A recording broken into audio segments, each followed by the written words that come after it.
তো হাই friends, job and ডিফেন্সৰ চেনেলটোলৈ তোমালোকক স্বাগতম জনাইছোঁ। যিহেতুকৈ এতিয়া আমাৰ সকলোৰে মাত্ৰ এটাই অপেক্ষা, আমাৰ ফিজিকেল কেতিয়া হ'ব। সেয়া লাগে অসম পুলিচৰ হওক, সেয়া লাগে আমাৰ SSC-GDৰ হওক। মই দুইটাৰে কৈ দিছোঁ, কাৰণ আমাৰ এটাই প্ৰচেছ হৈ আছে যিহেতু। কিন্তু আমাৰ বেছিকৈ এতিয়া যিহেতুকৈ মোৰ লগত জড়িত হৈ আছে SSC-GDৰ বিষয়ৰ ওপৰত, বা মই বেছিকৈ ডিছকাশ্যন কৰি আছোঁ SSC-GDৰ টপিকটোলৈ। গতিকে মই এটাই ক'ব বিচাৰোঁ যে আমাৰ এতিয়া SSC-GDৰ ফিজিকেলটো কেতিয়া হ'ব। আমাৰ কাৰণ অপেক্ষাৰ কৰি কৰি নিজৰে ভাগৰ লাগি গৈছে, বা ধৰি লোৱা দৌৰিব মন নোযোৱা হৈছে, বহুতে মানে ডিমটিভেশ্যন হৈ গৈছে। গতিকে এতিয়া কি কৰা উচিত? এতিয়া ধৰি লোৱা মই যিমান দূৰ জানো আমাৰ আগষ্টৰ এতিয়া আজি 18 তাৰিখ হ'ল। তো 18 তাৰিখ গৈ ধৰি লোৱা মই কৈছিলোঁ যে 22-23 তাৰিখ বা 24 তাৰিখলৈকে আমাৰ কিবা এখন নতুন নটিফিকেশ্যন আহিব পাৰে।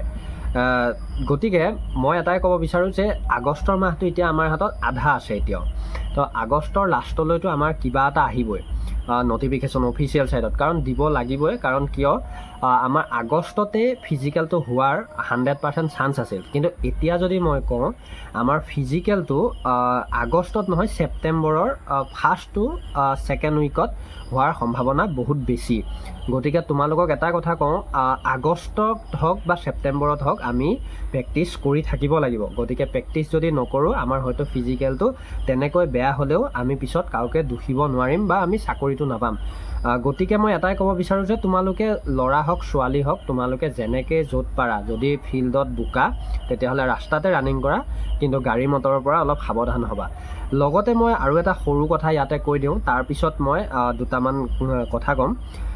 বহুতকে দেখিছোঁ, মই বাৰে বাৰে কৈ আছিলোঁ যে মেডিকেল আহি আছে আমাৰ, বা ফিজিকেল আহি আছে SSC-GDৰ।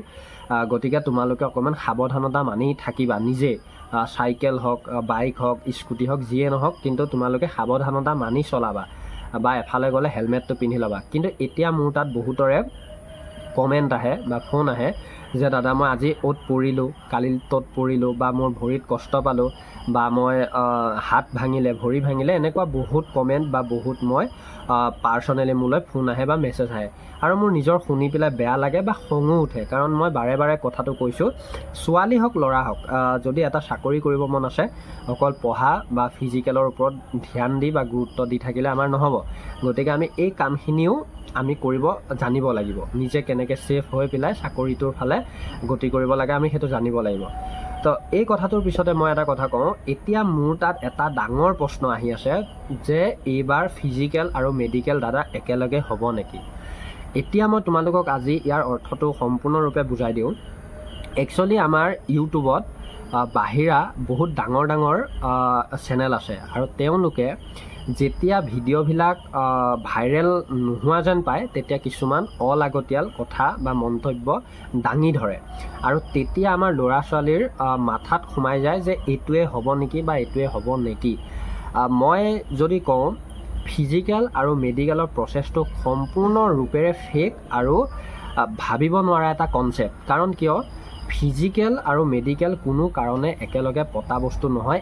SSC-GDৰ আৰ্মিৰ কথা আৰু SSC-GDৰ কথা মাজত পাৰ্থক্য আছে। কাৰণ কিয়, SSC-GDটো তোমাৰ এনেকুৱা এটা প্ৰচেছ যিটো আমাৰ ফিজিকেললৈ মাত্ৰ 8টাকৈ কেণ্ডিডেট মাতিব, আৰু 8টাকৈ কেণ্ডিডেট মাতাৰ পিছত তোমাৰ আকৌ মেৰিট লিষ্ট আউট কৰাব লাগিব। তাৰপিছত তোমাৰ তাৰ পৰা কাটি নি পেলাই 2জনক মেডিকেল কৰাব লাগিব, তাৰপিছতো আকৌ ফাইনেল মেৰিট।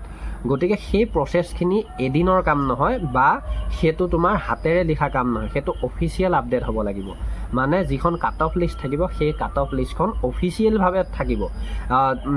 এনেকুৱা নহয় যে 8টাকৈ কেণ্ডিডেট গৈছে, তাত যিকেইজনৰ ফিজিকেল ভাল হ'ল তেওঁলোকক ৰখাই দিলে, বা যিকেইজনৰ মাৰ্ক কম তেওঁলোকক আউট কৰাই দিলে, তাৰপিছত যিকেইজনৰ মাৰ্ক বেছি তেওঁলোকক ৰখাই পেলাই মেডিকেললৈ ৰখালে আৰু মেডিকেলটো কৰালে।